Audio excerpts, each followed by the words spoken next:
Hello everyone and welcome to today's video. This time I just want to talk about finding my musical self, if you will. Back then when I started playing guitar, the first guitar that I got was a cheaper Starcaster, and the music I was listening to was Korn and Limp Bizkit and stuff like this. And at that time, the first guitar that I got after owning two cheaper guitars was this one, which is my Ibanez 7-string, which has its 24th birthday this year. And I still own this guitar, and to be honest, it doesn't get any use in the last years, but it's the best sounding and best playing guitar that I ever had, and I can't get rid of this because of sentimental reasons, and these tend to go out for $600 and it's worth way more than $600, so I don't see the point in selling this guitar for $600. I don't see the point in keeping a guitar I don't use, but I have to think about the guitar. But at the time, everything I did sounded like this.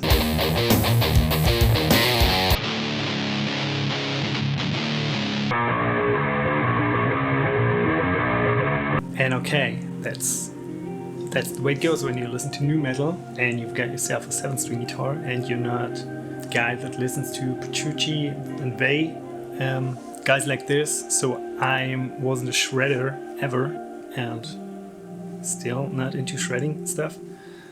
And for years I listened to those kind of music and I played those riffs, and nothing managed to pull me away from that. But one day I got myself the album Saturday Night Nitrous by Deftones. On that album there was an instrumental track called UUDDRLB, something like this, and that one just stood out for me. At that point, whenever I get a new album, the first thing I did was looking for the slower songs, or the more beautiful songs anyway. It was just instrumental, but it felt beautiful, and the way the drums were played on that song just stuck in my head. And during that time my brother was just calling me and said, okay, come over, I have to show you a song that I discovered. And he showed me Stone by Stone from a band called Dredg. And that just changed my view on music, because it wasn't hard, but it managed to make me think more creatively about music. Dredg managed to touch a part of me which haven't had a home at that point, if you will. Other music was just fueling my anger or depression, melancholic vibes. That one was just different. It was like I felt stuff that was buried inside, and Dredg managed to get some of that stuff out. During that time I wrote My Morning Mood, which was my first purely instrumental track. And the thing with that song is, okay, let's just have a listen to a snippet of My Morning Mood.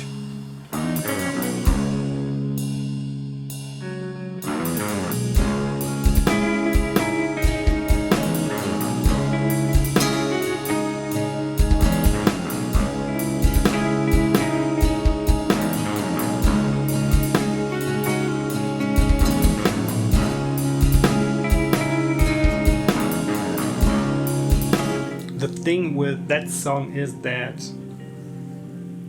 almost all of the songs that I wrote 10 years ago, none of that song stood the test of time, but that one really did. And I still enjoy listening to that song, and it makes me understand the person that I was at that point, if you will. But I didn't care much about instrumental stuff. When I got the El Cielo album from Dredg, it was just another step on that ladder, if you will, and there were so many instrumental interludes which were written in a language of their own for me at the time, that I started to think more about songwriting, and maybe if there was a way to write songs without all of the power chords and deep chugging and heavy distortion. I just dialed back the distortion, and years after have written any more instrumental songs, I got myself this, which is my Fender Stackcaster, and I always think it's a bit clickbaity or a bit cringy when someone says a particular piece of gear just changed their life or their musical path, but this one really did for me. And it's not because it's offset, semi-hollow, or because it's a Fender. It's just because after 15 years of playing 7 strings, I found myself back playing a 6 string. And all of the things that I wrote on my previous guitar were just hard or even impossible to play on a 6 string. So I had to relearn some things. I had to learn chord shapes to have some more interesting things going on, because all of the deep register I was used to live in wasn't able to achieve with this guitar. And at first I tuned that one to E standard, which was just too high for me, being used to B.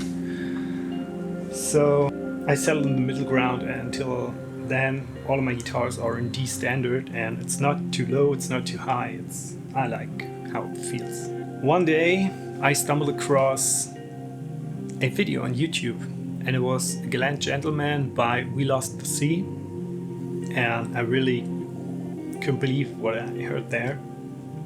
It was an instrumental song, it was well produced, so I thought, okay, maybe that's just more than a really small niche. Further in the recommendations, stumbled across This Will Destroy You, and the name alone was just enough for me to trigger that melancholic self, that melancholic person that lives inside of me. And shortly after that, about Hubris, and the song was called Beyond Sticks Part 1, I think.